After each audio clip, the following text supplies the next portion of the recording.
risk associated with you driving home tonight, but you're going to do it. You know, there's risk associated with a lot of things that go on. There was risk associated with this state being in the textile business as hard as we were, and the manufacturing business. So there's risk associated with everything. We just need to make sure that we are developing the right kind of oversight, and the best way to do that is to try to look at states like Pennsylvania and Oklahoma and North Dakota and look at what they've done wrong and attempt to write a better oversight system here in North Carolina. And do I believe we're going to get it perfect? Of course we're not. You know, is there that potential that we're going to make a mistake or not think of something? It very well is. But I think when you look around this state and you have just the extreme level of unemployment and even the extreme level of poverty that we have right now in our state, we've got to do something. You know, we've at least got to attempt to do something. And you're exactly right. When this happens, I mean, and right now in North Dakota, there are some indirect impact that happens in the community. You've got to be able to expand your infrastructure. You've got a lot more people living there. The roads get crowded a lot faster. You've got schools that get a little bit more pressure on them because there's more people moving in. And so we do need to, you're exactly right, we need to be carefully thinking about what's going to happen and making sure that we're doing the right thing so that our infrastructure, when that impact happens, that we're ready for it. But again, we've got a model here at a state, North Dakota and others, where we can look at them and say, okay, this is something they didn't do. Now, I want to address one other thing you said about the fact that a lot of energy companies will bring workers with them.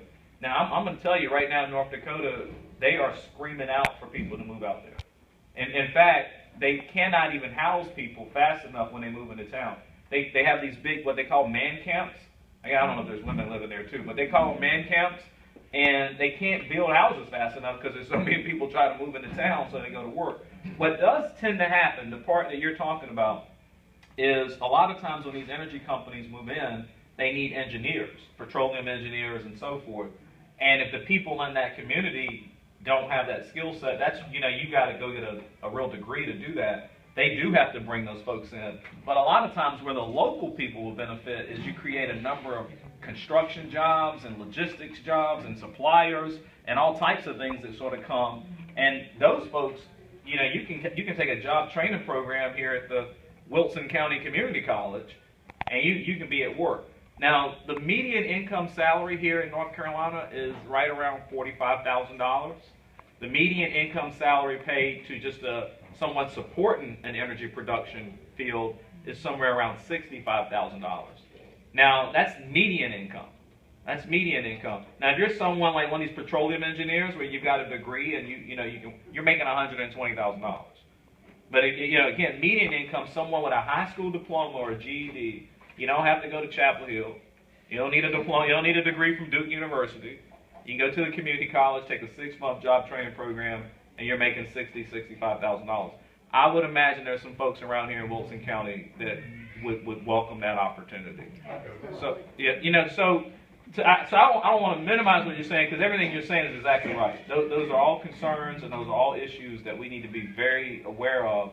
But again, what we find is the folks to the left, our environmental friends, they just say no, no, no, no. We don't even need to figure it out.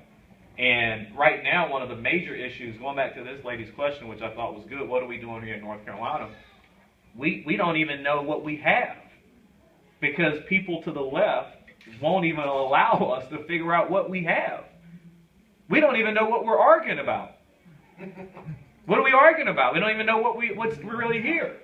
You know, when the Marcellus Shale was first discovered, they thought it was about 15 trillion cubic feet of natural gas. It turned out to be 400 trillion.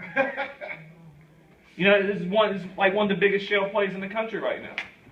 So we don't really even know what we have. We don't even know what we're arguing about. We're just saying, hey, let us at least get to the point where we know what we're arguing about, and then let's have the discussion around how we sort of tackle some of these kind of issues. I think maybe I could take one more question, and then I know all of you got much better things to do to sit here and listen to me run my mouth. Anyone else? No? No, I think you're pretty well informed. Okay, well that's great. And again, I just as I close out, I would just encourage all of you again, please. There's so much more information available online. I heard Joel talk a little bit about webinars and documentaries and things like that. Netflix is a great source for that. I actually watch quite a bit of stuff. And I encourage you to go watch some of the stuff that I told you about. Don't sit and take my word for it. Go watch Gasland. Go watch some of these, what I would really call false documentaries, because you need to understand what the argument is. And then I would say, after you get through watching all that fiction, come to the NCEnergyForum.com's website and watch some nonfiction. And then learn the facts around it so that when you're out talking to your friends and your neighbors, you can really communicate. I don't really have any cards with me. Virginia has my information, and I would love to connect with all of y'all. I'm on Facebook personally. I'm on Twitter. I love to be connected with all of y'all. And one of the things that I always do when I come out and do one of these discussions is I love to get a picture. So if anybody would be willing to take a picture with me before you leave, I'd ask you to do that too. Thank y'all again for having me here tonight.